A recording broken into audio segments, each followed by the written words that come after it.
ॐ श्रुतिस्मृतिपुराणानाम् आलयं करुणालयं नमामि भगवत्पादं शङ्करं लोकशङ्करं शङ्करं शङ्कराचार्यं केशवं बादरायणं सूत्रभाष्यकृतौ वन्दे भगवन्तः पुनः पुनः निधये सर्वविद्यानां विजशे भवरोगिणां गुरवे सर्वलोकानां दक्षिणामूर्तये नमः। ॐ सहना भवतु सहनौ भुनक्तु सह वीर्यङ्करवावहै तेजस्विनावधीतमस्तु मा विद्विषावहै। ॐ शान्ति शान्ति शान्तिः। நாரத பக்தி சூத்ராணி, அதில் நாம் இருக்கிறது கடைசி அத்தியாயம் பஞ்சமோத்தியாய. அதனோட தலைப்பு என்னன்னு பார்த்தீங்கன்னா முக்கிய பக்தி மகிமா. இதில் நாரதர் கூறுவது முக்கிய பக்தியினுடைய மகிமையை கூறுகிறார். அப்ப அமுக்கிய பக்தின்னு என்ன, முக்கிய பக்தின்னு என்ன? பகவத்கீதையில் இறைவன் கூறுவதை போல் ஆர்த்த பக்தி, அர்த்தாத்தி பக்தி, ஜிக்னாசு பக்தி, இந்த மூணும் அமுக்கிய பக்தி. அவசியம் இல்லாததல்ல, அவசியம், பட் அமுக்கிய பக்தி. அடுத்தது முக்கிய பக்தி என்பது ஞானியினுடைய பக்தி, முக்கிய பக்தி அப்படின்னு சொல்லலாம். துவைத பக்தி அமுக்கிய பக்தி, அத்வைத பக்தி முக்கிய பக்தி அப்படின்னு சொல்லலாம். இப்போ துவைத பக்தி ஏன் அமுக்கிய பக்தி? துவைத பக்திகள் இருக்கிற வரைக்கும், துவைத பக்தினா நான் வேறு இறைவன் வேறு அப்படிங்கிற வழிபாட்டு நிலையில், அந்த மனநிலையில் இருந்து வழிபடும் பொழுது அவன் தன்னுடைய பூர்ணத்துவத்தை பெறுவதில்லை. இந்த ஃபீலிங் ஆஃப் இன்செக்யூரிட்டியில் இருக்கிறான், பயம் இருக்கிறது அவனுக்கு, மன அமைதி இல்லாமல் இறைவனை நாடுகிறான். ஆனால் ஞானியோட பக்தி அத்வைத பக்தி, முக்கிய பக்தி என்று கூறுவதற்கு காரணம் அவர் மனதில் பூர்ணத்துவம். There is no feeling of insecurity, there is no feeling of unhappiness. பூர்ணக அகம், அந்த மனநிலையுடன் அவர் இறைவன பக்தி செலுத்துவதால் அது முக்கிய பக்தி. அத்வைத பக்தி தான் முக்கிய பக்தி. அப்போ அதை நம்ம எப்படி புரிஞ்சுக்கலாம்? ஞானியின் பக்தி, அதனுடைய மகிமையை அவர் சொல்லிட்டு வர்றார். அப்போ துவைத பக்திங்கிறது மீன்ஸ் சாதனம் டு கெட் இன்டு அத்வைத பக்தி. அப்போ இது ரொம்ப முக்கியம். அப்போ இதனுடைய மகிமை என்ன? ஏன் அத்வைத பக்திக்குள்ள வரணும்? நான் இறைவனாகவே இருக்கிறேன் என்று அறிவதுதான் அத்வைத பக்தி. அதனுடைய மகிமை என்ன அப்படின்னு சொல்லிட்டு வராரு. அந்த ஏரியால தான் நம்ம இருக்கிறோம். அதுல ஃபர்ஸ்ட் அவர் என்ன சொல்றாரு? பக்தா ஏகாந்தினோ முக்கியாக. இதுதான் வேறு எந்த அத்வைத பக்தி தான் முக்கியமான பக்தி என்பதை அவர் சூத்திரத்திலிருந்து, இந்த அத்தியாயத்தினுடைய முதல் சூத்திரத்திலிருந்து ஆரம்பிக்கிறாரு. அப்புறம் அவர்கள் அத்வைத பக்திக்கு வந்தவர்கள் ஒருவருக்கொருவர் எப்படி பேசிக்கொள்வார்கள், குரல் தழுதலுக்க என்று சொல்லும் பொழுது அது வாச்சியார்த்தமாக எடுத்துக்கொள்ளக்கூடாது, லட்சியார்த்தமாக நாம் அதை புரிந்து கொள்ள வேண்டும். பரஸ்பரம் ஒருவருக்கொருவர் எப்படி பேசிக்கொள்வார்கள். அடுத்தது பார்த்தோம் பாவயந்தி, அவர்கள் புனிதமாக்குகிறார்கள். அத்வைத பக்தக, அந்த பக்தியை உடையவன் அத்வைத பக்தக. அத்வைத பக்தக இஸ் ஈக்குவல் டு ஞானி. அந்த ஞானி பாவயந்தி, எதை சுத்தப்படுத்துகிறார்? புனிதப்படுத்துகிறார். சுத்தப்படுத்துகிறார்னா புனிதப்படுத்துகிறார். அந்த ஞானி, அத்வைத பக்திக்கு வந்த ஞானி புனிதப்படுத்துகிறார். எதை? தன்னுடைய குலத்தை, குலானி, தான் பிறந்த குலத்தை, பிருத்திவி பூமியை, அவர் பூமியை சுத்தம் செய்கிறார்னா புனிதப்படுத்துகிறான்னு பார்த்தோம். அதனுடைய விளக்கம் தான் அடுத்ததுல பார்த்தோம். தீர்த்தி குர்வந்தி தீர்த்தானி, கங்கையே அவர் என்ன பண்றார்? எல்லாரும் நம்மை புனிதப்படுத்துவதற்கு கங்கை போறோம். ஆனா கங்கை அவரால் புனிதப்படுத்தப்படுகிறது. சுகர்மி குர்வந்தி கர்மானி, அவர் என்ன கர்மம் செய்தாலும் அது புனிதமடைகிறது. அவர் எங்கு சென்றாலும் அந்த ஸ்தலம் புனிதமடை. கோயிலுக்கே சென்றாலும் அது புனித ஸ்தலமாக இருந்தாலும் அந்த ஞானி சென்றதற்கு பிறகு அந்த கோயில் புனிதமாகிறது. அதை போல் சாஸ்திரங்கள் நல்ல சாஸ்திரங்கள் ஆகிறது என்றால் அதை மக்களுக்கு கொண்டு சேர்த்துவதன் மூலியமாக அந்த சாஸ்திரத்துக்கு அவர் உயிர் ஊட்டுகிறார். அதனால சாஸ்திரம் நல்ல சாஸ்திரமாகிறது என்றால் வெளிப்படுகிறது அவர் மூலியமாக. அடுத்து தன்மையாக, அவர் எப்படி இருக்கிறாரு? தன்மயமாக. தன்மயம்னு என்ன சொன்ன, அந்த சேச்சுரேட்டட் வித் காட்லினஸ், அந்த வேர்ட் மறக்கவே கூடாது. தன்மயமாகுதல்னா சேச்சுரேட்டட் வித் காட்லினஸ், அவர் இறைவனாகவே இருக்கிறார். இறைவன் துவைத பக்தியில எப்படி வச்சிருப்போம், துவைத பக்தி இருப்போது நான் வேறு இறைவன் வேறு, இறைவனை என் மனதில் வைத்திருக்கிறேன், அதுதான் துவைத பக்தி. நான் வேறு இறைவன் வேறு, அவரை நான் நினைச்சிட்டு இருக்கிறேன், அவரை நான் புகழ்கிறேன், அவரை துதிக்கிறேன், அவரை பாடுகிறேன், அவரை ஜபம் பண்றேன், அவரை பாராயணம் பண்றேங்கிற வரைக்கும் தன்மயம் அல்ல. அடுத்த இது துவைத பக்தியில் இப்படித்தான் இருக்கும். அதுக்கடுத்து அத்வைத பக்திக்கு வரும்போது எப்படி ஒரு உப்பை போட்டு நீங்க தண்ணியில கரைச்சிங்கன்னா அந்த தண்ணி சேச்சுரேஷன் ஆகுதோ with salt, the water is saturated with salt. நீங்க தண்ணி சர்க்கரை போட்டு கரைச்சிங்கன்னா the water is saturated with sugar. அதை போல் மனம், அந்த வாட்டருங்கிறது இப்ப மனம் எடுத்துக்குங்க, மனம் is saturated with godliness. அதனாலதான் பிரம்மவித்து பிரம்மைவ பவதி, அந்த ஞானி இறைவனாகவே இருக்கிறதுனாலதான் என்ன ஜாயின் பண்ணிக்கணும், போன சூத்திரத்தோட ஜாயின் பண்ணிக்கணும். பாவையந்தி, அவரால் புனிதப்படுத்த முடிகிறது. எது, அவருடைய குலத்தை புனிதப்படுத்துகிறார், பிருத்திவியை, பூமியை, நதியை அவர் புனிதப்படுத்துகிறார், அவர் செய்கிற கர்மங்கள் புனிதமடைகிறது, சாஸ்திரமே என்ன ஆகுது, அந்த வெளிப்படுகிறது, புனிதமடைகிறது அப்படின்னு சொல்றதுக்கு காரணம் தன்மையாக. இந்த சூத்திரத்தை வச்சுதான் நம்ம மேல் இருக்கிற சூத்திரத்தினுடைய அர்த்தத்தை புரிந்து கொள்ள முடியும். அந்த மாதிரி சேச்சுரேட்டட் வித் காட்லினஸ் இருக்கிறதுனாலதான் அவர் செல்ற இடம் புனிதமாகிறதுன்னு புரிஞ்சுக்கணும். தன்மையாக எதனால, அகம் பிரம்மாஸ்மி இது ஞானேன, அவன் நான் பகவானாகவே இருக்கிறேன் என்பதை அறிந்ததனால். அவருக்கு என்ன தெரியுது, நான் அகம் பிரம்மாஸ்மி, நான் அந்த இறைவனாகவே இருக்கிறேன்கிறதை அறிந்ததனால், வித்தவுட் எனி சம்சயம். அப்படி இருக்கிறதுனால அவர் ஒரு காட்லினஸ்ல சேச்சுரேட்டட் ஆகிறதுனாலதான் அவருக்கு என்ன கிடைக்குது, புனிதத்தன்மை, இறைவனாகவே அவர் இருக்கிறார். அடுத்து என்ன சொன்னோம், மோதந்தே பிதரக, அவருடைய பிதரகனா பெற்றோர்கள், அதற்கு முன்னால் great fathers, great grandfathers, great grandfathers, இந்த மாதிரி அவருக்கு குலத்தில் பிறந்த முன்னோர்கள் என்ன ஆவாங்க, மோதயந்தி, ரிஜாய்ஸ். ஏனென்றால் அந்த குலத்தை அவர் புனிதப்படுத்தி விடுகிறார், அந்த குடும்பத்தை அவர் புனிதப்படுத்தி விடுகிறார். அதனால மோதந்தே, முத், டு ரிஜாய்ஸ், அதுதான் மோதந்தி. அடுத்தது நிருத்யந்தி தேவதாக, எந்த கோயிலுக்கு அவர் சென்றாலும் அங்கு இருக்கிற தேவதைகள், அது சிவபெருமானா இருக்கலாம், விஷ்ணுவா இருக்கலாம், முருகரா இருக்கலாம், அம்பாளாக இருக்கலாம், நிருத்யந்தி, they all dance, மன சந்தோஷம் அடைவார்கள் அர்த்தம். அடுத்தது சனாதா சேயம், பூமி என்ன ஆகுதாமா, பூமி தனக்கு பாதுகாப்பு உணர்வு ஏற்பட்டதாக பூமி உணர்கிறது. இவர் போகும்போது அந்த பூமி என்ன நினைக்குதான், நான் பாதுகாக்கப்படுகிறேன், he protect, அந்த ஃபீலிங் ஆஃப் இன்செக்யூரிட்டி ஆஃப் பூமிக்கு அவர் போக்குறாருங்கிறத எப்படி புரிஞ்சுக்கலாம், கோடிக்கணக்கான பீப்புள் அதர்மத்தை செய்து பூமிக்கு பாரத்தை கொடுக்கிறார்கள். அப்ப பூமி என்ன நினைச்சுக்குமா, ஐயோ இத்தனை பேர் அதர்மம் பண்றாங்களே, நம்ம எப்படி ஸ்டெபிலிட்டி, நம்ம எப்படி இருக்கிறது, நம்ம ஸ்டெபிலிட்டியோட எப்படி இருக்கிறதுன்னு அது பயப்பட்டு கொண்டு இருக்குமா. அப்ப இவரை பார்க்கும் பொழுது அதுக்கு என்ன நினைக்குது, ஒரு ஃபீலிங் ஆஃப் செக்யூரிட்டி அவர் கிடையாது. ஆஹா, இதை தர்மத்தை பாதுகாப்பவர்கள் இருப்பதால் I will be protected by those people, by the ஞானிகளால் நான் பாதுகாக்கப்படுவேன் என்று பூமி தாய் நினைப்பார். அதுதான் அது சனாதா ச அயம் பூர்புவ. பூமி என்ன நினைக்குது, feels protected. இது வரைக்கும் நம்ம பார்த்தோம். அடுத்தது இந்த மீனிங் கொடுக்கல, படிக்கலாம். இது வரைக்கும் நம்ம பார்த்த சூத்திரங்கள். இது இப்ப பார்க்க போறது புது சூத்திரம்.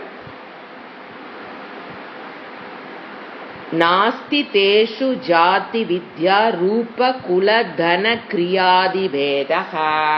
நாஸ்தி இது பார்த்துட்டோம், மீனிங் கொடுத்தாச்சு. நாஸ்தி இல்லை, ந அஸ்தி தான் நாஸ்தி. அவர்களுக்கு எது இல்லை, அதாவது இது எதை வச்சு நாம இந்த சூத்திரத்தை புரிஞ்சுக்கணும்னாங்க, பிரம்மவித்து உபனிஷத் சொல்லுது, பிரம்மவித்து பிரம்மைவ பவதி, பிரம்மனை அறிந்தவன் பிரம்மமாகவே இருக்கிறார். அப்போ அதனால அவர்கிட்ட எந்த வேறுபாடு கிடையாது. ஞானி அப்படின்ட்டு அவங்களுக்குள்ள வேறுபாடு கிடையாது. எதை இவங்க பிராமணன் ஜாதியிலிருந்து இவங்க ஞானியாயிருக்காங்க, இவங்க சண்டால ஜாதியிலிருந்து ஞானியாயிருக்கிறாங்கிற வேறுபாடு ஞானிங்கிற குரூப்புக்குள்ள எதை வச்சு பேதம் கிடையாது.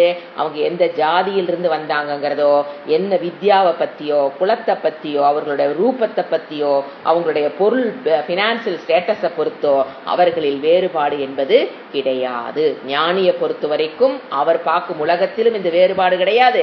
அவர்களிடமும் என்ன கிடையாது, இந்த பேக்ரவுண்ட்ல இருந்து இந்த ஞானி வந்தாரு, அந்த பேக்ரவுண்ட்ல இருந்து அந்த ஞானி வந்திருக்கிறார்ங்கிற வேறுபாடு கிடையாது. என்னென்ன தேசு அவர்களில் ஃபர்ஸ்ட் ஜாதி, பிராமண ஜாதியிலிருந்து வந்தாரா, சத்திரிய ஜாதியிலிருந்து வந்தாராங்கிறது கிடையாது. வித்யா கல்வி, என்ன பிஹெச்டி படிச்சிருக்காரா, 10th படிச்சிருக்காரா, 5வது படிச்சிருக்காராங்கிறது அங்கு கணக்கு கிடையாது. ஏன்னா சில பேர் வகுப்புல வரும்போது ஐயோ நான் படிக்கலீங்க எனக்கு எப்படி புரியும், அந்த கணக்கு இங்க தேவையே இல்லை. அடுத்து என்ன தேவை, ஸ்ரத்தா. அதுதான் இங்க குவாலிபிகேஷனை தவிர நீங்க இங்கிலீஷ் டிகிரி முடிச்சிருக்கணும் அப்படிங்கிற குவாலிபிகேஷன் இங்க கிடையாது. அடுத்து குலம் அப்படின்னு புரிஞ்சுக்கலாம். குலம்னா எந்த குலத்திலிருந்து வந்திருக்காங்க அதை பத்தியோ, ரூபமானோ பெண்ணோ, அவங்க அந்த ரூபத்தை பத்தியோ அல்லது தனம் பொருள் பத்தியோ ஆதி முதலையே போற்றாரு. எந்த வேறுபாடும் அந்த ஞானிங்கிற ஸ்டேட்டஸ்க்குள்ள வந்ததுக்கு அப்புறம் அவர்கள் அனைவரும் சமம். அவர்களில் பேதக நாஸ்தி, அவர்களில் பேதம் என்பது கிடையாது. ஞானிய பேதம் கிடையாது. ஞானி என்னவா இருக்காரு, பகவான். ஞானி கடவுள் இறைவனாகவே இருப்பதால் அவர்களை என்ன பண்ண முடியாது, வரிசைப்படுத்த முடியாது. இவர் நம்பர் 1 ஞானி, இவர் நம்பர் 2, அவரை விட இவர் சிறந்தவர், அப்படி யாரையும் நாம் வரிசைப்படுத்த அவர் நடத்தப்பா.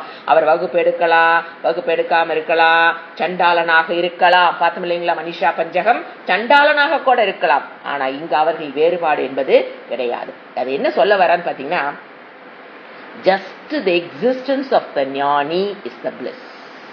இந்த உலகத்தில் ஜஸ்ட் எக்ஸிஸ்டன்ஸ், அவ்வளவுதான். அவர் என்ன வேணா பண்ணலாம், எதுவும் பண்ணாமையும் இருக்கலாம், அது கணக்குக்கு வராது. அது அவங்களுடைய பிராரப்தம் அவர்களை செயல்படுத்த வைக்கும். அதுல டிஃபரன்சஸ் இருக்கலாம். ஆனால் நம்ம என்ன புரிஞ்சுக்கிறோம் இந்த ஏரியால, ஜஸ்ட் எக்ஸிஸ்டன்ஸ், அவர்களுடைய இருப்பு, ஜஸ்ட் எக்ஸிஸ்டன்ஸ் ஆஃப் a ஞானி இஸ் a bliss. அவங்க நடத்தலாம், நடத்தாம இருக்கலாம். ஏன், they purify the பிரபஞ்சம். அவர்கள் இந்த உலகத்தை, உலக மக்களை, அந்த இருப்பிடத்தை அவர்கள் என்ன பண்றாங்க, புனிதப்படுத்துகிறார்கள். அவங்க ஜனங்களுக்கு சர்வ் பண்ணாலும் சரி, சர்வ் பண்ணாம ஒரு இடத்துல அமைதியா குகைக்குள் அமர்ந்திருந்தாலும் சரி, கிரகஸ்தா ஞானியாக இருந்தாலும் சரி, எப்படி இருந்தாலும் ஜஸ்ட் தேர் எக்ஸிஸ்டன்ஸ், அந்த பூமி அங்கு என்ன ஆகுது, புனிதம் அடைகிறது. ஜஸ்ட் எக்ஸிஸ்டன்ஸ் இருந்தா போதும். சரிங்களா? அடுத்தது அதான் இங்க சொல்றாரு. அடுத்தது இது நாம இன்னைக்கு படிக்க வேண்டிய முதல் சூத்திரம்.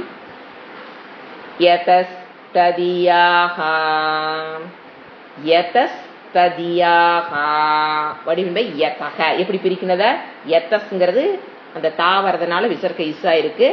யதக ததியாக, இந்த சூத்திரத்தை பார்த்தீங்கன்னா கிட்டத்தட்ட அந்த தன்மையாக சூத்திரம் பார்த்த பாத்தீங்களா, saturated with godliness. அவர் இறைத்தன்மையாகவே, இறைவனாகவே அவர் இருக்கிறார் அப்படிங்கிறது மனதில் தான் அகம் பிரம்மாஸ்மி இது ஞானேன அவர் இறைவனாகவே இருக்கிறார். பார்த்த பாத்தீங்களா, அதே மீனிங் தான் கிட்டத்தட்ட. என்னது, ததக யதக, யதகனா ஏனெனில், ததியாக ஏன் அவர்கள் வேறுபாடு இல்லை. மேல சூத்திரத்தை என்ன, நாஸ்தி பேதக நாஸ்தி. போன சூத்திரத்துல என்ன பார்த்தோம், பேதக அவர்களுக்குள் வேறுபாடு என்பது கிடையாது. அவங்க வகுப்பு நடத்தலாம், நடத்தாம இருக்கலாம், நாட்டுக்காக உழைக்கலாம், இல்ல குகைக்குள் அமர்ந்திருக்கலாம், எப்படி இருந்தாலும் அவர்களுக்கு வேறுபாடு கிடையாது. அவர்கள் அனைவரும் அவர்களுடைய ஜஸ்ட் எக்ஸிஸ்டன்ஸ் இருந்தாவே இந்த பூமி புனிதமாகிறது. ஏன்னு கேட்டா ததியாக, அது ஆன்சர். ஏன் அவர்களுக்குள் ஏன் பேதம் இல்ல, ஏன் என்ன காரணத்தில் என்றால், அது எத்தகன ஏனெனில், ஏன் அவர்களுக்குள்ள பேதக எனில், அப்படி பூர்வ சூத்திரத்தோட கனெக்ட் பண்ணிக்கணும். ஏனெனில்ங்கிறது ஏன் அவங்களுக்குள்ள வேறுபாடு இல்லைன்னா, ஏனெனில் ததியாக இஸ் ஆன்சர். ததியாக அப்படின்னா அவர்கள் அவனுடைய தத்து வரும் அந்த இடத்துல, தத்து அப்புறம் தான் ஈ, அப்போ அவனுடையவர்களாகவே ஆகிவிட்டார்கள். யாரு, இந்த ஞானிகள் அவனுடைய இந்த இடத்துல அவனுடைய, இந்த இடத்துல என்ன போடணும்? ஈஸ்வரனுடைய, அவனுடையவர்களாக, ஈஸ்வரனுடையவர்களாகவே, ஈஸ்வரனாகவே ஆகிவிட்டதால் அங்க என்ன கிடையாது? பேத நாஸ்தி. என்ன பேதம்? ஜாதி பேதம் கிடையாது, வித்யா பேதம் கிடையாது, ரூப பேதம் கிடையாது, குல பேதம் கிடையாது, கிரியால அவர்கள் செய்யற செயலை வச்சு பேதம் என்பது கிடையாது. ஒரு டாக்டர், ஒரு ஞானி டாக்டரா இருக்கலாம், தவறில்லை. ஒரு டாக்டர் ஹவுஸ் ஒய்ஃபா இருக்கலாம், தவறில்லை. எது வேணா கிரியாக எதை வச்சு பண்ணாலும் அவர்களுக்குள்ள என்ன கிடையாது? பேதக ந அஸ்தி. ஏன்னா அவர்கள் அவனுடையவர்களாகவே ஆகிவிட்டார்கள். ததியாக அழகானவர், அவனுடையவர்களாகவே, ஈஸ்வரனாகவே அவர்கள் ஆகிவிட்டார்கள். ஞானிகள் பகவானுடைய சொரூபமாகவே இருக்கிறார்கள் சொல்றாரு. ஞானிகள் பகவானுடைய சொரூபம், எல்லாருமே பகவானுடைய சொரூபமா தான் இருக்கிறோம். ஆனா அவருக்கு அது என்ன ஆயிடுச்சு? தனக்கு தெரியுங்கிறது தெரிஞ்சிருச்சு. அத வித்தியாசம். நான் இறைவனாக இருக்கிறேங்கிறது அந்த அறிவை அவர், எனக்கு அது நன்கு புரிந்து விட்டது, புறமாகி விட்டதுங்கிறது அவருக்கு நல்லா தெரிஞ்சிருச்சு. அதனால தான் நம்ம பாத்தீங்கன்னா நம்மளுடைய கலாச்சாரத்தில் ஆழ்வார்களை எங்க வச்சிருக்கிறோம்? கோயில்களில் சிலையாக வைத்து வழிபடுகிறோம். நாயன்மார்களை சிலையாக வைத்து ஏன் வழிபடுகிறோம்? இதுதான், அவர்கள் அவனுடையவர்களாகவே ஆகிவிட்டதால் கோயில்களில் நாம் அவர்களை இன்றும் வழிபட்டுக் கொண்டிருக்கிறோம், துதித்துக் கொண்டிருக்கிறோம். ஏன்னா இப்ப நம்ம பக்தனை பாத்தீங்கன்னா ரெண்டா பிரிக்கலாம். அமுக்கிய பக்தக, அவனுக்குள்ள அகங்காரம் இருக்கும். யாரு? ஆர்த்த பக்தி, அர்த்தார்த்தி பக்தி, ஜிக்னாசு பக்தி வரைக்கும் அவன் மனதுக்குள்ள என்ன இருக்கும்? அகங்காரம் இருக்கும். நான் வழிபடுகிறேன், மமக்காரம், இது என்னுடையது அப்படிங்கிற புத்தி அந்த அமுக்கிய பக்தனுக்கு, அஞ்ஞானியோட பக்தனுக்கு மனதில் இருக்கும். அதனால் அவர்கள் இறைவனமிருந்து விலகியேதான் இருப்பார்கள். நான் வேறு இறைவன் வேறு என்ன அர்த்தம்? இறைவனை விலக்கிதானே வச்சிருக்கிறோம். நான் வேறு இறைவன் வேறு சொல்லிட்டாவே நம்ம இறைவனை விலக்கி, என்னிடமிருந்து விலக்கி வைத்திருக்கிறோம். அப்படித்தானே? ஆனா ஞானிக்கு என்ன தெரியும்? நான் இறைவனாகவே இருக்கிறேன் என்று அவர் அறிவதால் இறைவனை அவர் விலக்கி வைக்கவில்லை. அப்போ பகவானுடைய சொரூபமாகவே அவர் இருக்கிறார். எப்படி இருக்கிறார்? அந்த ஞானத்தை பெற்றதனால் நான் இறைவனாகவே இருக்கிறேன் என்கின்ற ஞானத்தினால் அவர் இறைவனாகவே இருக்கிறார். ஜஸ்ட் பை ஞானம், நாட் பை கர்மா.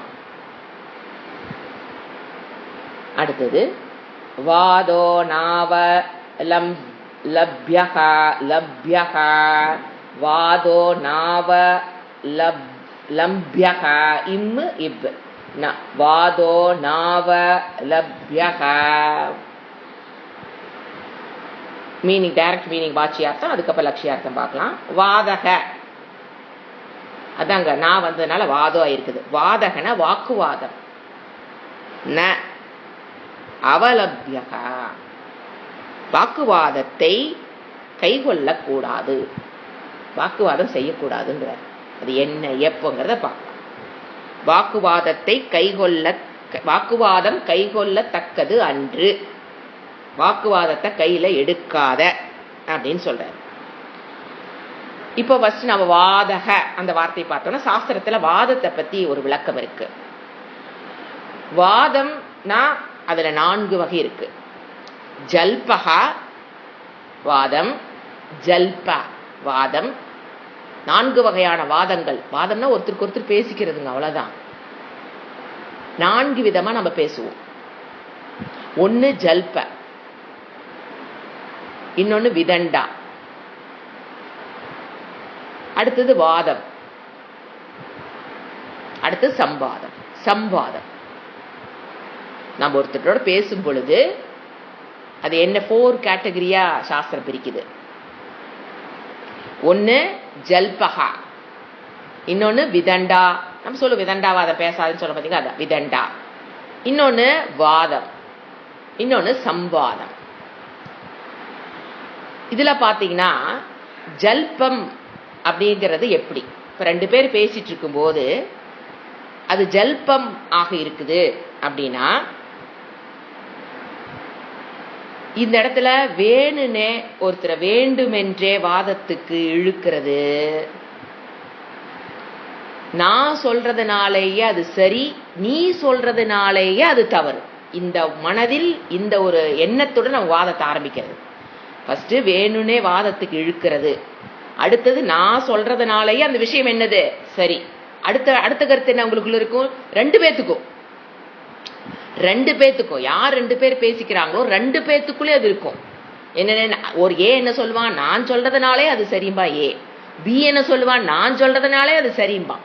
ஏ என்ன சொல்லுவான், பி நீ சொல்றதுனாலே அது தப்பும்பா.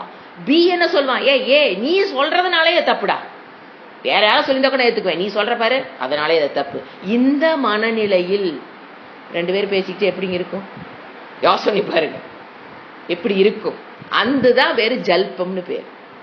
அதனால யாருக்கும் பிரயோசனம் கிடையாது, ஏவுக்கும் பிரயோசனம் கிடையாது, பிக்கும் பிரயோசனம் கிடையாது. அது ஹார்ட்ல முடிஞ்சு சண்டையில தான் வந்து முடியும்.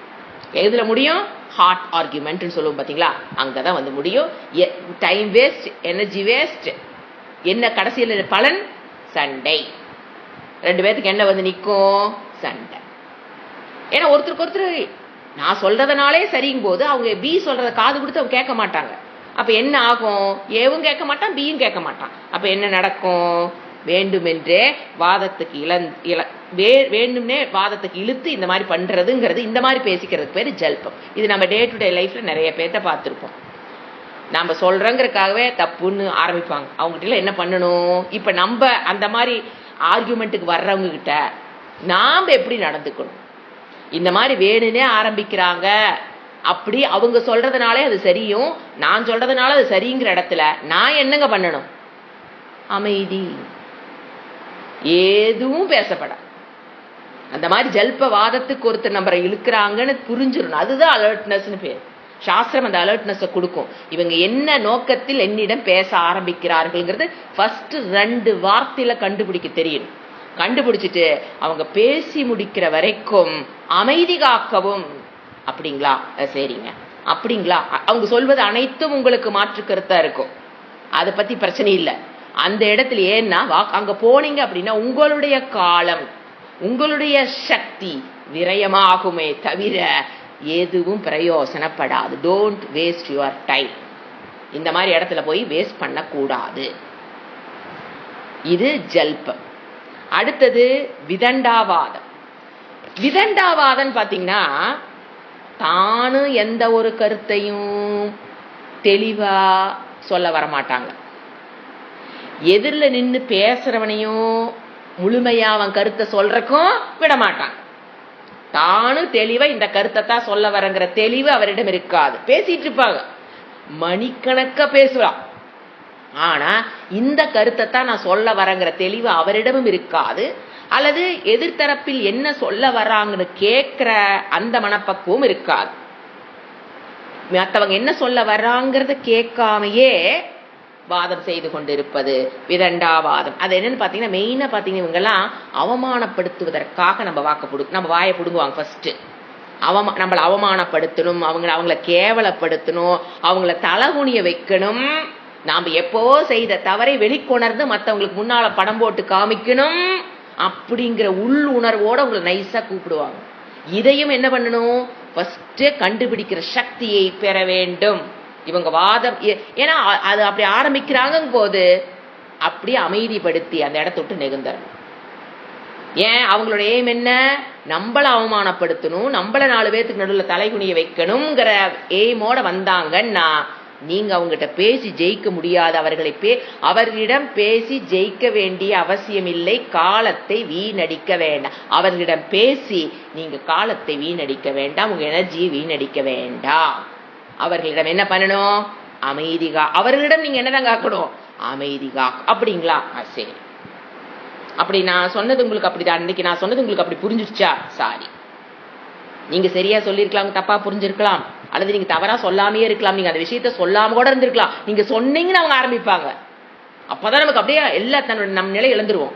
அப்ப அலர்ட் ஆயிக்குங்க. ஏன்னா நாம சொல்லாத ஒரு சொல்லை நீ சொன்னதாக அவங்க சொன்னாங்க போது அந்த உள்ள உட்காந்துருக்கான் பாருங்க ஒரு உண்மை விளம்பி, அவன் அப்படியே பொசுக்கு நெந்திருப்பான். ஏய் நான்லாம் சொல்ல கிடையாது, நீ அப்படியா போச்சா? ஐயோ, அந்த இடத்துல அலர்ட் ஆயிக்குங்க. நான் சொல்லாத விஷயத்தை இவர் சொல்கிறார் என்றால் அமைதி காக்க வேண்டும். இதுக்குதான் காலைல என்ன பார்த்தோம் மெடிடேஷன்ல? இந்த இடத்துலதான் என்ன வேணும்? பொறுமை. நான் சொல்லாத விஷயத்த நீ அவங்க சொல்றாங்க, சொல்லிட்டு இருக்காங்க, நீ இந்த விஷயத்த சொன்னையாமான்னு சொல்லல. அந்த ஒரே வார்த்தை, அதுக்கு மேல நம்மள ப்ரூவ் பண்ணுங்கிற அவசியம் அவங்ககிட்ட இல்ல. நான் சொல்லலைங்கிற சொல்லிட்டு அந்த இடத்த விட்டு அழுங்காம வெளியில வந்தேன். அந்த இடத்துல நின்று என்ன பண்ணிட்டு இருக்க கூடாது. ஏன்னா நின்னம்னா என்ன ஆகும், அவங்க ஒரு கேள்வி கேட்க, நாம ஒண்ணு சொல்ல, உள்ள வச்சிருக்கிற விஷயங்களா கொஞ்சம் கொஞ்சமா நம்ம எல்லாம் வந்து கடைசியில் அது எதுல முடிய போகுது, ஹார்ட் ஆர்கியூமெண்ட். என்ன ஆகும் நீங்க பாருங்க, இந்த ஹார்ட் ஆர்கியூமெண்ட்டுக்குள்ள போயிட்டுன்னு வச்சுக்கோங்களேன், ஒரு இறப்பினால கூட நமக்கு அந்த துக்கம் வந்து இருக்காது. அந்த ஒரு துக்கம் மனம் அனுபவிக்கும், ஹிம்சப்பட்டும். அந்த மனதுக்கு அந்த ஹிம்சையை கொடுக்க வேண்டாம். அப்ப என்னங்க பண்றது, சூழ்நிலை விட்டு என்ன பண்ணிருங்க, வெளியில வந்துருங்க. இது நாமளே கிரியேட் பண்ணிக்கிறது. ஒரு இறப்பு நடந்ததுன்னா குடும்பத்துல, அது வந்து இயற்கையாக நடைபெறுவது, அதை நம்ம தப்பிக்க முடியாது. ஆனா இதெல்லாம் என்ன பண்ணிக்கலாம், நம்மளே ஹிம்சை பண்ணாம அவங்களையும் ஹிம்சை பண்ணாம இருக்கணும்னா பொறுமை. சோ ஜல்பமா இருந்தாலும் விதண்டாவாதங்கள் ஆரம்பிக்கிறாங்கன்னு தெரிஞ்சதுன்னா அந்த இடத்த விட்டா உங்களால அமைதி காத்து பாருங்க. இல்ல அமைதி காக்க முடியலனா அந்த இடத்த விட்டு வெளியில வரதுல, அந்த பக்கம் நெகுந்து போறதுல எந்த தப்புங்க. அது அவங்களுக்கு நல்லது. ஏன்னா நீங்க ஒரு வார்த்தை விட்டு அவங்களும் முன்பற்றுவாங்க, அவங்களுக்கு நல்லது, எனக்கும் நல்லது. அவங்களே இம்சை செய்ய மாட்டேன், என்னன்னா என்ன பண்ணிக்க மாட்டேன், இம்சை செய்து கொள்ள மாட்டேன். அதனால அந்த இடத்த விட்டு என்ன பண்ணிடலாம், வெளியில வந்துடலாம். அடுத்ததுதான் என்னது, வாதம். இது வாதம்னா எப்படி இருக்கும், அதாவது தத்துவ புபத்சுன்னு சொல்லுவார் சுவாமிஜி. அதாவது என்ன சொல்ற சாஸ்திரம் என்ன சொல்லுன்னா, ஒரு தத்துவத்தை, அதாவது ஒரு உண்மையை அறிந்து கொள்வதற்காக செய்வது. ஒரு உண்மையை அறிந்து கொள்வதற்காக ரெண்டு பேர் பேசணும். அப்ப அவங்களுடைய மனோநிலை எப்படி இருக்கும். இது வந்து நாம இந்த வாதம்ங்கிறது செய்யப்பட வேண்டியது. இந்த இடத்த இது வந்து நம்ம என்ன பண்ணணும், மோட்டிவேட் பண்ணிக்கணும். வாதம்ங்கிறத மோட்டிவேட் பண்ணணும். அப்ப அங்க என்ன நடக்கும், உண்மையை அறிந்து கொள்வதற்காக, தத்துவத்தை, ஏதோ ஒரு உண்மையை, எது வேணா இருக்கலாம், அறிந்து கொள்வதற்காக செய்வது. தத்துவத்தை புபுத்சு கதா, தத்துவத்தை அறிந்து கொள்வதற்காக, புபுத்னா அறிந்து, புத் டு நோ, அதற்காக செய்வது. அப்ப அவங்களோட மனநிலை இருக்கும். இப்போ ஒருத்தர் ஒரு கருத்து வச்சிருக்காங்க, அப்ப மனநிலை எப்படி இருக்குன்னா, என்னுடைய கருத்து தவறு என்றால் அதை விடுத்துடணும். அவங்க சொல்லும்போது நமக்கு தெரிஞ்சிடும், ஐயோ நம்ம புரிஞ்சு வச்சிருக்க தப்புன்னு. அப்போ என்னுடைய கருத்து தவறு என்றால் அதை விடுத்து, மற்றவர்கள் கூறுவது சரி என்றால் அதை எடுத்துக்கொள்ற பக்குவம் இருக்கணும். தெரிஞ்சு போயிடும். பேசும்போது நாம சொல்ற கருத்து ஒண்ணு வேண்டாங்க, ஒரு மிக்சியை பத்தி பேசுறோம், அல்லது ஏதோ ஒரு விஷயத்தை எடுத்து வச்சு பேசும்போது நாம புரிஞ்சு வச்சிருக்கிறது சில சமயம் தப்பா இருக்கலாம். அது அவங்க சொல்லும் போது நமக்கு புரியும், ஐயோ ஆமாங்க நான் புரிஞ்சு வச்சது, அந்த ப்ராடக்ட பத்தி நான் புரிஞ்சு வச்சது தவறு, நீங்க சொல்றது சரி, அப்படி ஏற்றுக்கொள்கிற மனநிலை இருக்கும். வாதம் நடைபெறும் இடத்தில் இதெல்லாம் இருக்கணும். அகங்காரம் வெளிப்படுத்தாமல் என்ன பண்ணக்கூடாது, நான் சொல்றதுனாலே அது சரிங்கிற அந்த அகங்காரத்தை வெளிப்படுத்தாமல், ஆப்பனண்ட் எதிர்பர கருத்துக்களை ஆமோதித்து கேட்க வேண்டும். அதுக்கு என்ன பண்ணணும், ஃபர்ஸ்ட் இந்த குணம் வரணும். இந்த வாதமாக ரெண்டு பேர் பேசிக்கிறது வாதமாக இருக்கணும்னா எப்படி இருக்கணும், முதல்ல அமைதியுடன் இருந்து அப்சர்வேஷன் பண்ணணும். இது நிறைய பேர்த்திட்ட குறைவா இருக்கிறத நம்ம பார்க்கிறோம். ஒரு கேள்வி கேட்டிருப்பாங்க, நம்ம பதில் சொல்ல அப்பத்தான் ரெண்டு வார்த்தையை தேடி கண்டுபிடிச்சு ஆரம்பிச்சிருப்போம், அடுத்தது போயிடுவாங்க. நம்ம என்ன சொல்ல நமக்கு தோணும், இன்னும் நம்ம சொல்லியே முடிக்கலையே, அதுக்குள்ள இதே தப்ப நாமளும் பண்ணுவோம். என்ன மத்தவங்க பண்ணும்போது நமக்கு தெரியும், நாம பண்ணும்போது நமக்கு தெரியாது. இவ்வளவுதான் வித்தியாசம். ஆனா கேட்டாங்களே ஒரு கேள்வி, அதை நம்ம கம்ப்ளீட்டே பண்ணிருக்க மாட்டேன், ஆரம்பிச்சிருக்க மாட்டோம், அதுக்குள்ள விட்டுட்டு அதுக்கு அடுத்து போயிடுவாங்க. இது என்னது, இது இந்த தப்பு நாம பண்ணாம இருக்கணும். ஒருத்தர் நம்மகிட்ட பேசுறாங்கன்னா முதல்ல அவங்க பேசி முடிக்கிற வரைக்கும், முதல் அத்தியாயம் முடிகிற வரைக்கும் கிருஷ்ணர் வாய் திறக்கல. அர்ஜுன பேச விட்டாரா இல்லையா? முதல் அத்தியாயம், 2வது அத்தியாயம் 10வது ஸ்லோகம் வரைக்கும் கிருஷ்ணர் வாயே பேசலையே. அதை அடிக்கடி ஞாபகப்படுத்திக்கிங்க. மற்றவங்க வந்து நின்று பேச ஆரம்பிக்கும் போது கிருஷ்ணரே அர்ஜுனிடம் எவ்வளவு, ஒரு அத்தியாயம் முடிகிற வரைக்கும் அமைதி காத்தார். அவன் பண்றது நல்ல தப்புன்னு அவருக்கு நல்லா தெரியுங்க. போர்க்களை வந்து நின்று நான் போறேன்னு சொன்னது அது என்ன நம்ம நல்ல காரியம் அமைதியா உட்காந்துருந்தாரு. அவன் பண்றது அத்தனை தப்புன்னு தெரியும், அவன் பேசுறது நினைக்கிறது எல்லாமே தப்புன்னு கிருஷ்ணருக்கு ஆரம்பத்திலே தெரியும். ஆனா எப்படி இருந்தாரு, அவரை பேச விட்டுறணும். சோ ஃபர்ஸ்ட் அமைதி, பொறுமையுடன் மற்றவர்கள் பேசும்போது அவங்களை கம்ப்ளீட் பண்றதுக்கு டைம் கொடுக்கணும். அவங்க பேசி முடிக்கிற வரை குறுக்கிடாமல் இருந்து காதை கொடுக்கணும். அப்புறம் சிந்தித்து தவறாக இருந்தாலும் அதை சரியாக, அது அவங்க சொல்றது தப்பா இருந்தாலும் ஒரு நிமிஷம் அதை சிந்திச்சு அப்புறம் பதில் சொல்லணும். இதுவே ஆரோக்கியமான வாதம். நீங்க இப்படி போயிட்டு இருக்கும்போது நடுவுல அது வாக்குவாதமா விதண்டாவாதமா மாறுது. ஆரம்பத்தில் இப்படித்தான் ஆரம்பிச்சிருப்போம், அவங்களும் ஓகேவா திறந்திருக்கும், நம்மளும் ஓகேவா தான் பேசிட்டு போயிருப்போம். ஒரு 10 நிமிஷம் 5 நிமிஷம் திடீர்னு மாறக்கு வாய்ப்பு இருக்கும். அது வாதமாக மாறுவதற்கு, அதாவது விதண்டாவாதமாக மாறுவதற்குண்டான சூழ்நிலையை நானும் அமைத்து விடலாம், அவர்களும் அமைத்து விடலாம். நடுவுல டக்குன்னு என்ன பண்ணணும், ஓ இது ரூட் மாறுது அப்படின்னு புரிஞ்சு வாதத்தை கட் பண்ணணும். இதுதான் அதுதான் சுவாமிஜி சொல்றாரு, இதுதான் சூக்ஷ்ம புத்தி அதிக தேவை. அதாவது ஃபர்ஸ்ட் ஆரம்பிக்கும் போது அழகா வாதம் தான் போயிட்டு இருக்கும். அதாவது நீங்க சொல்ற கருத்தை அவங்க பொறுமையா கேட்டிருப்பாங்க, அவங்க சொல்ற கருத்தை பொறுமையா நீங்க கேட்டிருப்பீங்க, அதுக்குண்டானதை நடந்து சிந்திச்சு பதில் சொல்லிட்டு இருப்பீங்க. பொறுமை போனவுடன், பொறுமையா இருக்க வரைக்கும் இதெல்லாம் நடந்துட்டு இருக்கும். மனதுக்கு பொறுமை போயிடுச்சுன்னு வச்சுக்கோங்க, ஒன்னா அவங்களுக்கு போயிருக்கலாம் இல்ல உங்களுக்கு போயிருக்கலாம். போன உடனே என்ன ஆயிரம், அடுத்தது விதண்டாவாத ஆரம்பிச்சிடும். அந்த இடம் ஆரம்பிக்குதுன்னு தெரிஞ்சுதுன்னு, ஏன்னா குடும்ப உறுப்பினர்களுக்கு இடையில் இது ரொம்ப முக்கியம். அப்ப அது வாதமா மாறுது, விதண்டாவாதமா மாறுது. அவன் சொல்றதுதான் கரெக்ட்னு ப்ரூவ் பண்ண ஆரம்பிச்சுட்டான்னு உங்களுக்கு தெரியும். அப்படியா, சரி, டக்குன்னு என்ன பண்ணிடணும், க்ளோஸ் பண்ணி சப்ஜெக்ட். அப்படியா, சரி சரி சரி சரி, ஓகே ஓகே ஓகே, இந்த 2 வார்த்தை சொல்லி டப் டப் டப்புன்னு அந்த கண்டினியூ வளர்த்தக்கூடாது. இது ரொம்ப முக்கியம். ஏன்னா ஆரம்பிக்கும் போது எல்லாம் நல்லதா தான் ஆரம்பிப்போம். அல்லது முழு ஒரு இதெல்லாம் பழகினாத்தான் 2 பேர் பேசும்போது அது என்ன ஆகும், முழுமையாக பேசி முடிக்கிற வரைக்கும் அது வாதம். எது உதாரணம் காமிக்கலாம், சங்கரருக்கும் சுரேஸ்வராச்சாரியருக்கும் இடையில் நடந்தது வாதம்.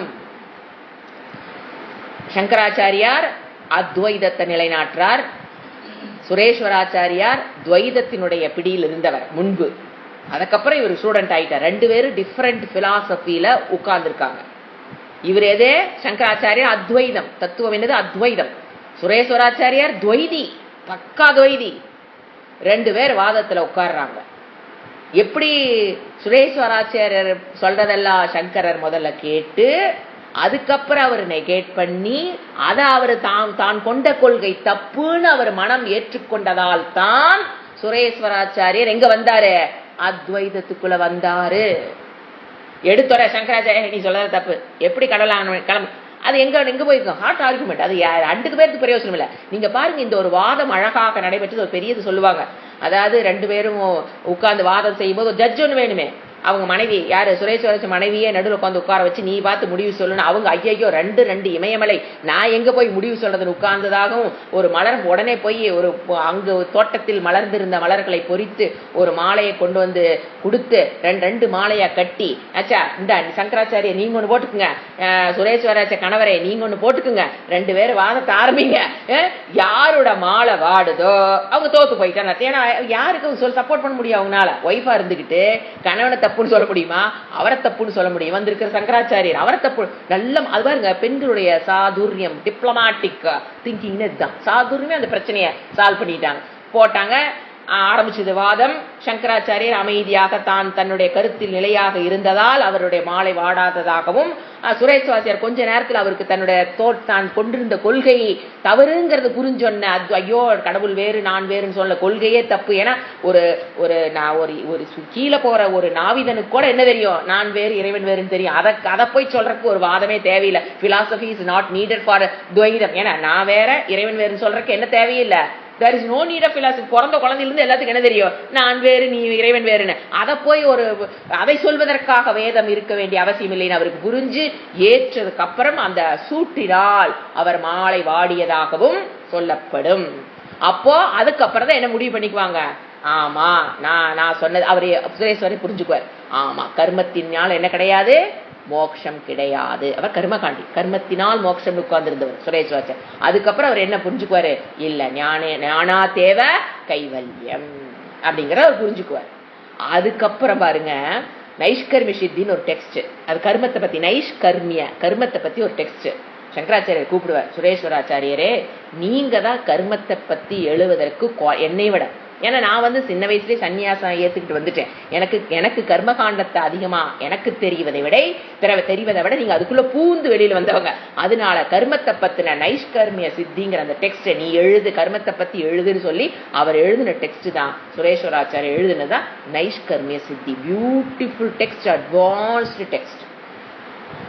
இதெல்லாம் எதை காமிக்குது? எதுக்கு நான் உதாரணம் காமிச்சிருக்கிறப்போ, வாதம் அதாவது தத்துவத்தை ஒருத்தர் அறிஞ்சுவதற்காக 2 பேர் பேசி முடிவுக்கு வருவது என்ன இருக்கணும்ப்போ, 2 பேரும் பொறுமையாக. ஃபர்ஸ்ட் சுரேஸ்வரர் பேசும்போது சங்கராச்சாரியர் என்ன பண்ணணும், பொறுமையா அவங்க சொல்றதெல்லாம் கேட்டு எந்த இடத்துல அவங்க தப்பு பண்ணியிருக்கான்னு புரிஞ்சு, அதுக்கப்புறம் இவரு சொல்லி தான் சொல்றேன்னு சொல்லாம உபனிஷத்துக்கள்ல சொன்ன கருத்துக்களையே சொல்லி நீ முதல் லைனை மட்டும் படிச்சுட்டா, கீழ் லைனை படிச்சு பாரு, மேல் லைனை படிச்சு பாருன்னு அவர் ஜாயின் பண்ணி விட்டு அவருக்கு புரிய வைத்தா. இதுதான் என்னது, வாதம். இதுக்கப்புறம் 4th ஒண்ணு இருக்கு, சம்வாதம்.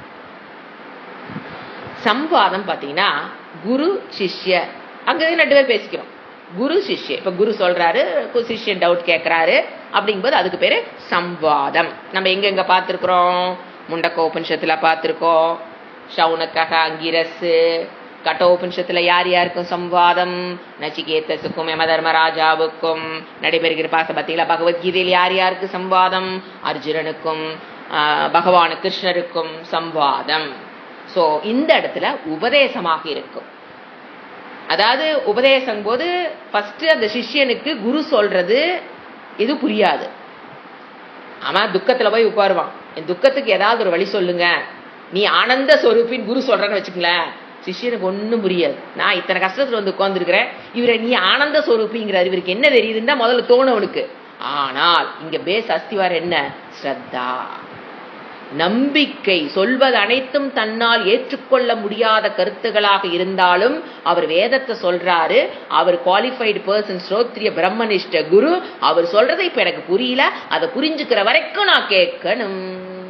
ஸ்டூடெண்டோட நிலை எப்படி இருக்கணும், குரு சொல்றது புரியற வரைக்கும், அது 1 வருஷம் ஆகலாம், 2 வருஷம் ஆகலாம், 4 வருஷம் ஆகலாம், 10 வருஷம் ஆகலாம், அது டசன்ட் மேட்டர், அது வரைக்கும் நான் கேட்கணும்னு உட்கார்ந்துருக்காங்க பாத்தீங்களா. அதனால அதுக்கு பேரு சம்வாதம். எது எது வேணா இருக்கலாம், சம்வாதம். குருக்கும் சிஷ்யனுக்கும் இடையில் நடக்கிற அது டவுட் கேட்கறாங்க இல்லைங்களா, குரு மட்டும் பேசக்கூடாது, அப்ப சிஷ்யனும் கேட்கலாம், அப்ப சம்வாதம். இப்ப என்ன சொல்றாரு இவர், என்ன சொல்ல, இப்ப கருத்து கமிங் டு திஸ், இவர் என்ன சொல்றாரு, இப்ப புரிஞ்சு போயிருக்கும், என்ன பண்ண வேண்டாம், விதண்டாவாதத்துக்கு ஜல்பத்துக்கும் போக வேண்டாம் அப்படின்னு சொல்றாரு. ஞானி அதாவது இது 2க்கும் நீங்க போக வேண்டாம், அது அர்த்தம். இந்த மாதிரி வாதத்துக்கோ விதண்டாவாதத்துக்கோ ஜல்பவாதத்துக்கோ நீங்க போய் சிக்கிக்காதீங்க. எதை ஃபாலோ பண்ணணும், சம்வாதத்துக்கு வாங்க அல்லது வாதத்துக்கு வாங்க, தப்பில்லை. அதுதான் அவர் சொல்ற கருத்து. அடுத்தது அது அடுத்த வாதத்தை பத்தினதே தான். பாகுல்யாவகாசத்வாத்து அணிய தத்வாத்து ச அல்லது தத்வாச்ச. பாகுல்யாவகாசத்வாத்து அணிய தத்வாச்ச. அதாவது பாகுல்ய ஃபர்ஸ்ட் வேர்டு பிரிக்கும்போது, அன்வயை பிரிக்கும்போது பாகுல்ய, அடுத்து அவகாசத்வாத்து. ஃபர்ஸ்ட் வேர்டு அப்படி பிரிச்சுக்கணும். பாகுல்ய, பாகுல்யனா மிகுந்த, அவகாசத்வாத்து அபிப்பிராய பேதம் இருந்தாலும், நிறைய அபிப்பிராய பேதம், opinions, difference in opinions, difference of opinions சொல்றோம் இல்லைங்களா, அந்த மாதிரி அபிப்பிராய பேதம் இருந்தாலும் இந்த சூத்திரத்தில் என்ன சொல்றாரு, எப்ப ஒண்ணு ஜல்பமா விதண்டாவாதமா மாறும், 2 பேத்துக்கு நடுவுல நிறைய டிஃபரன்ஸ் ஆஃப் ஒப்பீனியன் இருந்தாலும் என்னவா மாறிடும், பேச ஆரம்பிச்சோன்ன சண்டையில போய் முடிஞ்சிடும். விதண்டாவாதம் என்னங்க, சண்டையில முடியும். அடுத்து இன்னொன்னு சொல்றாரு, அணிய தத்வாத்து ச. நியம்னா ஒரு முடிவா இருக்குது, அநியம்ங்கிற ஆப்போசிட். நிய தத்துவாத்துனா ஒரு நிச்சயமான முடிவு இருக்கும். இங்க என்னது, நிச்சயமான முடிவு இன்மையாலும் இந்த 2 நாள் நிச்சயமான முடிவு. 2 பேர் பேசிக்கிறாங்கன்னா இவங்களுக்கு ஒரு நிச்சயமான முடிவு கிடையாது, பிக்கும் நிச்சயமான முடிவு கிடையாது. ஃபார் உதாரணம் சொன்னா உங்களுக்கு புரிஞ்சிடும். இப்போ இறைவனை பத்தி 2 பக்தர்கள் பேசிக்கிறாங்கன்னு வச்சுக்கோங்களேன். சிவபக்தர்கள் பக்தியோட சரி, 2 பேரும் எந்த மார்க்கத்தில் இருக்காங்க? பக்தி மார்க்கத்தோட சரி. வேதாந்தத்துக்கு வல்லின்னு வச்சுக்கோங்களேன். உபனிஷத்துக்கள் படிக்கல, ஆனா பக்தி மார்க்கத்தில் சிறந்த பக்தி. 2 பேர் ஒருத்தருக்கு ஒருத்தருக்கு விடாத பக்தி. அப்ப என்ன பக்தியா இருப்பாங்க? அமுக்கிய பக்தி, ஆர்த்த பக்தி, அர்த்தாத்தி பக்தி, ஜிக்னாசுக்கே வராதவங்க. இந்த 2 பக்தி. ஆர்த்த பக்தி என்ன? ஆபத்து காலத்திலிருந்து என்னை காப்பாற்று நாராயணான்னு ஓடுனா ஆர்த்த பக்தி. அர்த்தாத்தி பக்தினா எனக்கு இந்த யோகக்ஷேமத்தை காப்பாத்து, இதுவரைக்கும் நான் பெறாததை நான் பெறணும், பெற்றதை காப்பாற்றணும் அப்படின்னு நீங்க இறைவனை நோக்கி ஓடுனா அவங்க 2 பேரும் பக்தர்கள்.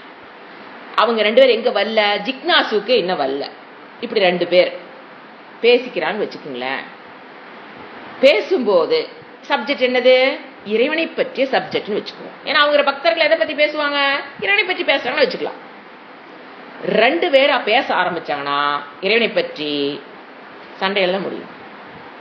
ஏன் தெரியுங்களா? இறைவனை பற்றிய என்ன இல்ல, நிச்சயமான முடிவு ஏகிட்டும் கிடையாது. இறைவன் யாரு, எப்படிப்பட்டவர், எங்க எப்படி உலகத்தை சிருஷ்டி பண்ணாரு, அவர் எப்படி இருக்கிறாரு, இறை தத்துவம் என்னன்னு ஏவுக்கும் தெரியாது, பிக்கு என்ன தெரியாது. இறைவனை பற்றி எந்த சப்ஜெக்டோ அதை மட்டும் நான் பேசுறேன். இறைவனை பத்தி 2 பேர் பேச ஆரம்பிச்சாங்கன்னா இறைவனை பற்றி சப்ஜெக்ட் மேட்டர் வந்து இறை பக்தியை பத்தி அல்ல. அதுல சில சமயம் ஒன்றுபட்டுருவாங்க. இந்த மாதிரி எனக்கு பக்தி, ஆமாமா உனக்கு, அந்த இடத்துல நான் பேசல. இறைவனை பற்றிய அறிவு விஷயத்தை பேச ஆரம்பிக்கிறாங்க வச்சுக்கோங்களேன். 2 பேரும் என்ன, 2 பேர்த்துக்கு என்ன கிடையாது? நிச்சயமான இறைவனை பற்றி இல்ல. அப்ப என்ன வரும்? கண்டிப்பா எதா வரும்? ஆரம்பிக்கும் போது நல்லா அமைதியா ஆரம்பிப்பாங்க. எங்க போய் முடியும்பா? இது நம்ம கோயில்கள்ல நிறைய இடத்துல நம்ம பார்த்திருக்கலாம். அவங்களுக்குள்ள என்ன வந்துருது? சண்டை. ஏன் வருது? என்ன இல்ல 2 பேர்த்துக்கிட்டையும்? இறைவனை பற்றி நிச்சயமான அறிவு ஏகிட்டையும் கிடையாது. ஆனா பக்தன், சிவபக்தன், பியும் சிவபக்தன், அடிச்சுட்டு ஒருத்தருக்கு ஒருத்தர் அடிச்சுக்கிட்டவங்கல்ல. ஆனா என்ன இல்ல? இறைவனை பற்றி அறிவு கிடையாது. இறைவனை பற்றி அறியணுங்கிற அந்த ஜிக்னாசுவும் கிடையாது, இறைவனை பற்றி அறிவும் கிடையாது. அப்ப சப்ஜெக்ட் மேட்டர் அதை எடுக்கும் போது என்னங்க நடக்கும்? கண்டிப்பா என்னதுதான்? விதண்டாவாதம். அது எப்படி போகும் நம்ம கற்பனைலாம் பண்ணிக்க வேண்டாம். மொத்தத்துல என்னதான் நடக்கும்? விதண்டாவா. அடுத்து பாருங்க, அபிப்பிராய பேதம். அவங்களுக்குள்ள என்ன இருக்கும்? இறைவனை பற்றிய அபிப்பிராய பேதம் இருக்குமா இருக்காத 2 பேத்துக்குள்ள? அதை ஃபர்ஸ்ட் பாகுல்யன்ட்டார். அது 1 2 இல்ல, ஏகப்பட்ட டிஃபரன்ஸ் ஆஃப் ஒப்பீனியன் இருக்கும். ஒரு இடத்துல ஒன்று சேர்றாங்க. சிவபெருமானுடைய பக்தர்கள், சிவகணங்கள் அப்படிங்கிற இடத்துல, சிவபக்தர்கள் அப்படிங்கிற இடத்துல 2 பேரும் ஒண்ணு சேர்ந்து இருக்கலாம். ஆனால் மனதுக்குள்ள எப்படி இருக்கும்? இறைவனை பற்றிய சப்ஜெக்ட் மேட்டர்ல எந்த இடத்துல ஒண்ணு சேர்றாங்களோ அதுலயே என்ன இருக்கும்? Difference of opinion. எதை பற்றி? இறைவனை பற்றிய அறிவில். ஏன்? எது அறிவோ அது இல்லைன்னு வச்சுக்கோங்களேன், மற்றதெல்லாம் என்னதான்? அறியாமதான் இருக்கும். எந்த இறைவனை பற்றிய ஓர் அறிவு இல்லை என்றால் நம்மிடம் இருப்பது என்னது? இறைவனை பற்றிய அறியாம எத்தனைங்க? கடல். அறிவுங்கிறது ஒண்ணு. என்னது? தூரத்தில் தெரிவது, மாலை நேரத்தில் தெரிவது, கயிறுன்னு பார்த்துட்டீங்கன்னா நோ டவுட். அத கயிறா நீங்க பார்க்கல, அந்த ஞானம் இல்லைன்னு வச்சுக்கோங்களேன், என்னென்ன வரலாம்? அது மாலையா பார்க்கலாம், அது செவுரு உடஞ்சிருக்கிறதா பார்க்கலாம், கிராக் உளுந்த செவுரா பார்க்கலாம், அல்லது தண்ணி ஒழுகிட்டு போன மாதிரி பார்க்கலாம், இல்ல பாம்பா பார்க்கலாம். அஞ்ஞானம் பல கடல். எப்போ கயிற பார்க்கலீனா, இறைவனுடைய அறிவை இறைவனுடைய அறிவாக பெறலீனா என்ன இருக்கும்? கச்சமுச்ச. இதுலதான் சண்டை வரே. அதுக்கு ஒருத்தர் என்னங்கிறான் அது பாம்புன்னு சண்டை. எதே அங்க இருக்கிறது கயிறு. இவனுக்கு அந்த அறிவு இல்லாதனால ஒருத்தர் என்னங்கிறான் அது பாம்புதான் ஒரு சண்டை. இன்னொருத்த நான் இந்த கண்ணுல பார்த்தேன், என் கண்ணுல பார்த்தா அது மாலையும் ஒருத்தன். நம்ம பாக்குறவங்களுக்கு எப்படி இருக்கும்? அது அது மாலையும் அல்ல, அது பாம்பும் அல்ல, இருக்கிறது என்னது? கயிறு. அந்த கயிறு, அதான் சொன்ன, ஒரு அறிவை பெறவில்லை என்றால் அஞ்ஞானம்ங்கிறது எத்தனை கோடி. யாரு வேணா அவங்கவுங்களுக்கு அது தோன்ற மாதிரி பார்ப்பாங்க. அப்ப இறைவனை பற்றிய அறிவு இல்லைன்னா, இறைவனை பற்றிய சப்ஜெக்ட் பேச்சு வரும்போது அவங்க பேசிக்கிறதுல எப்படித்தான் இருக்கும்? மிகுந்த அபிப்பிராய பேதம் இருக்கும். ஒரு தென்னம்பா அது காஞ்சு போன மாலைம்பா, ஒரு தென்னம்பா அந்த கைத்த பாம்பும்பா. டிஃபரன்ஸ் ஆஃப் ஒப்பீனியன் கண்டிப்பாக அதிகமாக இருக்கும்.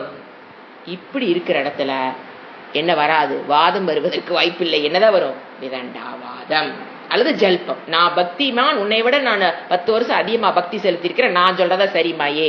இறைவனை பற்றி அறிவிலையே, நான் 10 வருஷமா கோயிலுக்கு வந்துட்டு உனக்கு தெரியுமா? நீ இப்ப வந்தவன், நேத்து வந்தவன், நீ என்ன சொல்ற?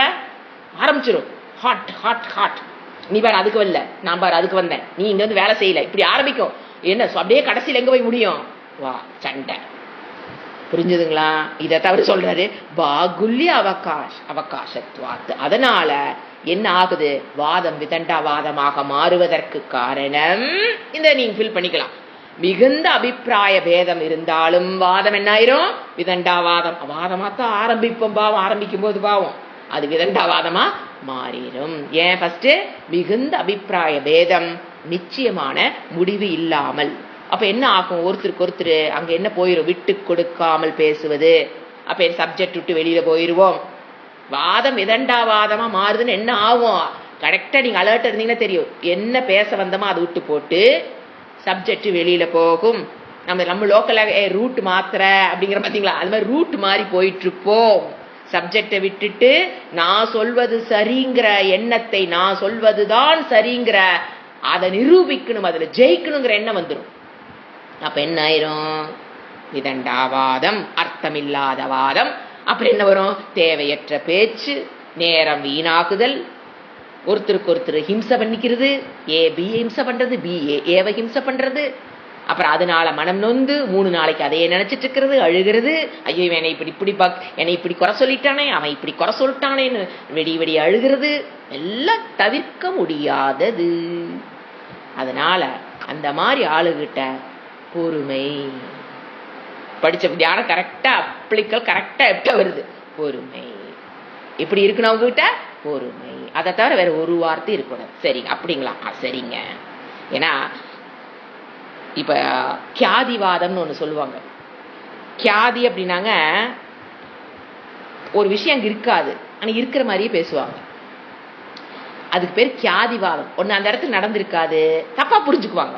அதான் இப்ப சொன்னேன், அங்க இருக்கிறது கயிறு, ஆனா இவ ஒருத்த புரிஞ்சு வச்சுக்கிட்டது என்னது? பாம்பு. இன்னொருத்த புரிஞ்சு வச்சுக்கிட்டது காஞ்சு போன மாலை. காஞ்சு போன மாலையும் அங்க இல்ல, பாம்பும் அங்க இல்ல. ரெண்டு என்னது? கியாதி. உண்மையில் அங்க இல்ல. இவங்கிட்ட என்ன பண்ணிக்கிறது? இதுக்கு பேர் கியாதிவாதம். இருக்கிறது அங்க கயிறுங்க, ஆனா 2 பேர் பேசிக்கிறது அங்க என்ன இருக்குன்னு பேசிக்கிறாங்க. இல்லாத ஒன்றை. அங்க என்ன இல்ல? பாம்பும் அங்க இல்ல, காஞ்சுவான மாலை அங்க இல்ல, ஆனா 2 பேருக்கு என்ன இருக்குது? வாதம். இதுக்கு பேர் கியாதி. இல்லாத ஒன்றை எடுத்து வச்சு சப்ஜெக்ட் மேட்டரா வேற எடுத்து வச்சு விவாதம் பண்றதுக்கு பேரு கியாதிவாதம் அப்படின்னு சொல்லுவோம். இல்லாத ஒன்றை, எது அங்க சொல்லப்படவில்லையோ, எந்த விஷயம் அங்க இல்லையோ, எந்த விஷயத்தை நம்ம சொல்லலையோ அதை எடுத்து வச்சு வாதம் பண்ணுவாங்க. நம்ம அந்த விஷயத்தை சொல்லியே இருக்க மாட்டோம்.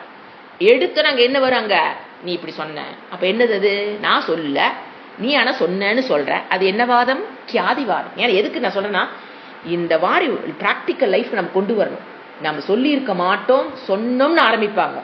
அப்ப அதுக்கு நீங்க வந்து நான் சொல்லலின்னு ப்ரூவ் பண்ணணும்னு நினைக்காதீங்க. உடனே மனசு என்னதுங்களை பண்ணும்? நான் சொல்லலின்னு ப்ரூவ் பண்றதுக்கு தேடு மனசு இங்கேயும் அங்கேயும் அளவாயும். வேண்டவே வேண்டாம். தயவு செஞ்சு அந்த பக்கம் போயிடாதீங்க, வேஸ்ட். ஏன்னா அவன் தான் சொன்னது ஜெயிக்க வந்து உட்காந்துருக்கான். நாம சொல்றத கேட்கலாம் வரல, அவன் ஜெயிக்கணும்னு தான் வாதத்துக்கு வந்திருக்காரு. எதுக்கு waste of time and energy?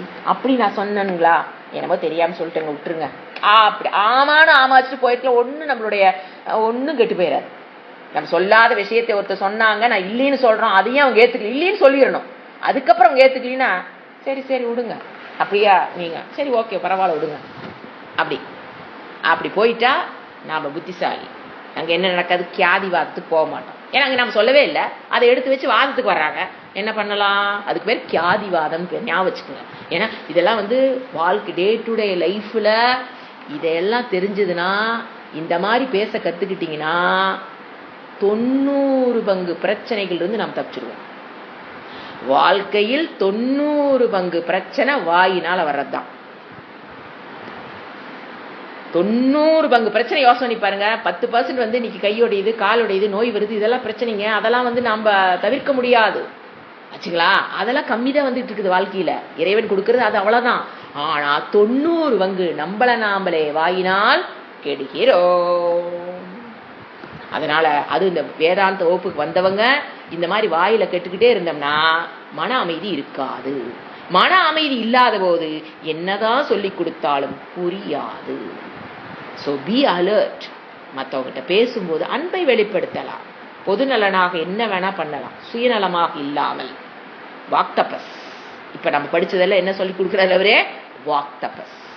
எப்படி பேசணும், எங்க பேசணும், எவ்வளவு பேசணும், எப்ப கட் பண்ண தெரியணும், இதெல்லாம் தெரிஞ்சுக்கணும். கண்டினியூஸா உட்காந்து பேசியிருக்காங்க பேசிட்டே போகக்கூடாது. எங்க கட் பண்ணிக்கணும், ஏன்னா விதண்டாவாதமா மாறுது நமக்கு தெரியுமா இல்லையா? ஒரு இடத்த அப்படியே விலகிறாங்கன்னு டக்குன்னு என்ன ஆயிக்கணும். இதுதான் வாக்தபஸ். இது வேதாந்த ஸ்டூடெண்ட்ஸுக்கு ரொம்ப முக்கியம். இது யாருக்கு? ஞானிக்கு. இதெல்லாம் என்னது? சாத்தியம். அடைஞ்சிட்டார் அவரு. சாதகனுக்கு இது சாதனம். இதை சாதனமாக அவன் பயன்படுத்தும். அடுத்தது பக்தி சாஸ்திராணி மனனியானி ததுத்போத கர்மாணி கரணீயானி.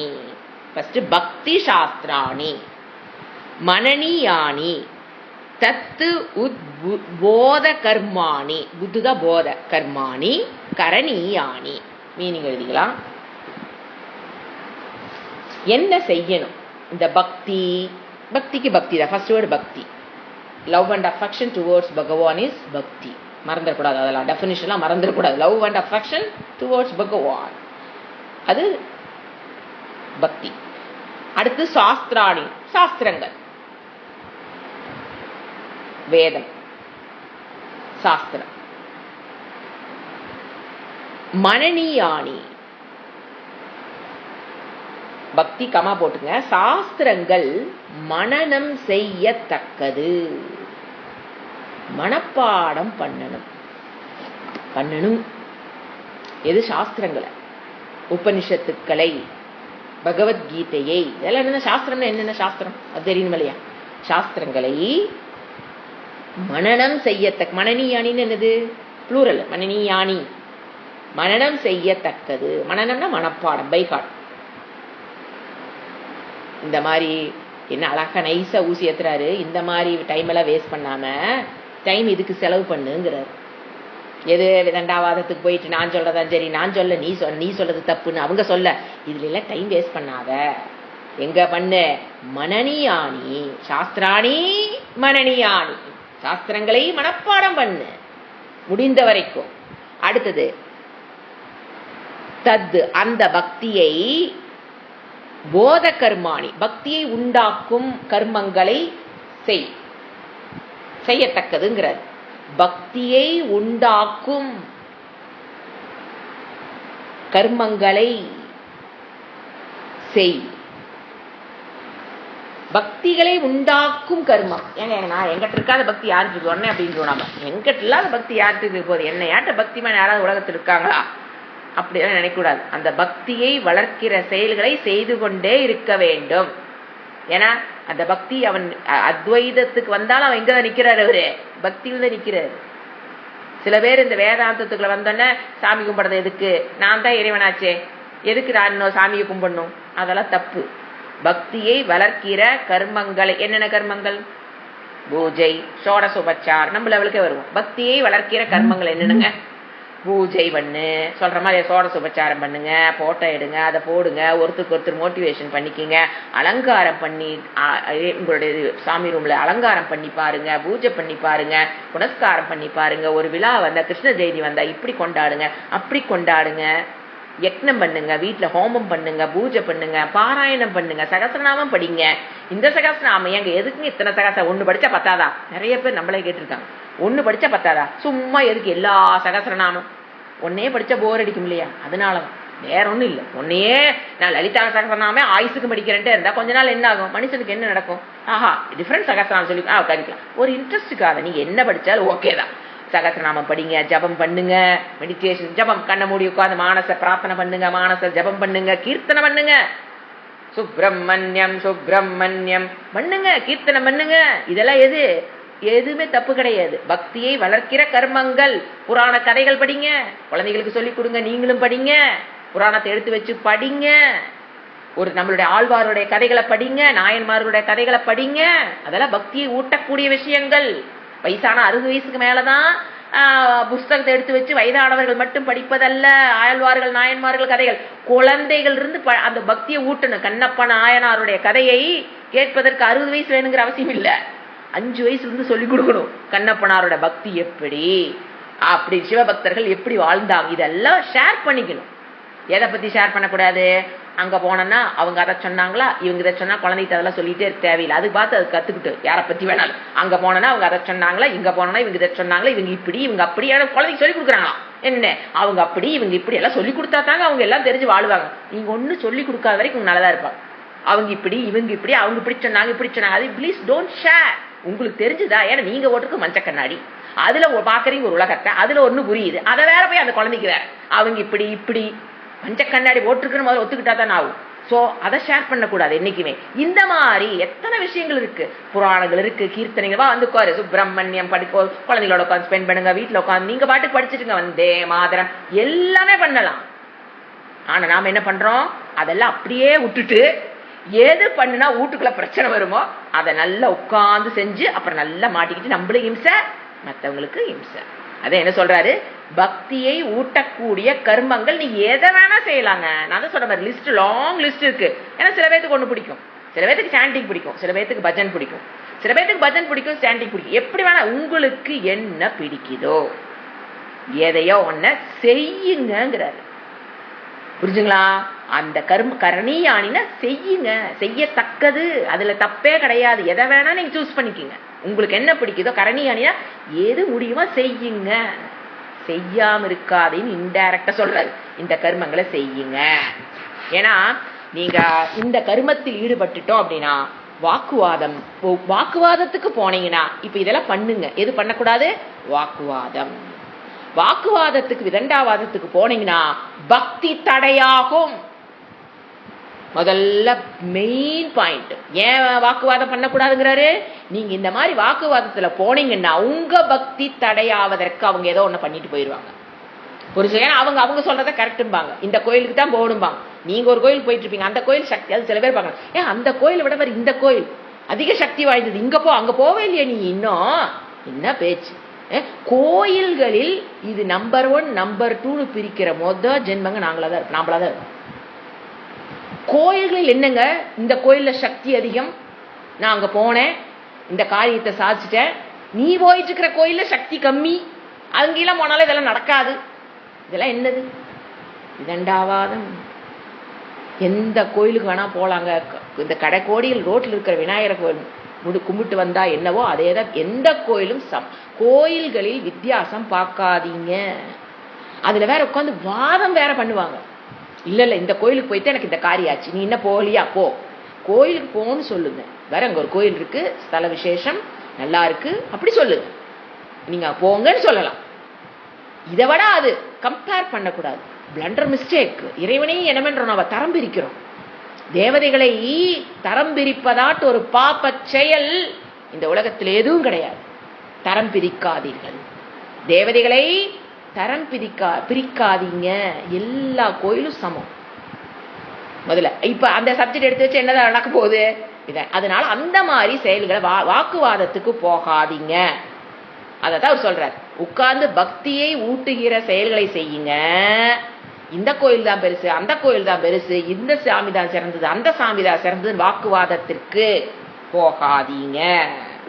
அதுதான் அவர் சொல்றாரு. மீனிங் எழுதிங்களா? பக்தி சாஸ்திரங்களை மனனம் செய்யுங்க.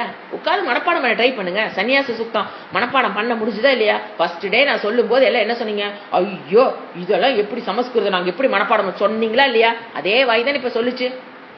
அப்ப சொன்ன வாயா தான் இப்ப அதே வாய் தான் இப்ப கூட்டிருக்கு. வேற வாயா வச்சிருக்கீங்க, அதே வாய் இப்ப சொல்லிச்சா இல்லையா? சுவாமிஜி வந்தன நான் கர்மனா எல்லாரும் சொல்றீங்க, எல்லாரும் ஸ்டன் ஆயிட்டாங்க. அத்தனை பேர் எப்படி சொல்றாங்க? ஆச்சா இல்லையா? எப்படி பாசிபிள்? அபியாசம் மனனம் பண்றதுக்கு டைம் கொடுத்து பொறுமையா பண்ணணும். புரிஞ்சுங்களா? அதத்தான் என்ன சொல்றாரு. இப்ப நம்ம இதோட முடிச்சுக்கலாம். இப்ப அடுத்தது இந்த வாரம் முழுவதும் நம்ம பக்தி நாரத பக்தி சூத்ராணியை வச்சு ஓரளவுக்கு கம்ப்ளீட் பண்ணிட்டோம்னா தான் அடுத்த குரூப் ஆரம்பிக்க போகுது. அதுக்கு உண்டான ஏற்பாடுகள் செய்ய வேண்டி இருக்கிறதுனால இந்த வாரம் முழுவதும் இது முடிகிற வரைக்கும் எடுத்துக்கலாம். அது என்னக்குன்னு என்னால் காலம் சொல்ல முடியல. இது முடிகிற வரைக்கும் நாரத பக்தி சூத்ராணி.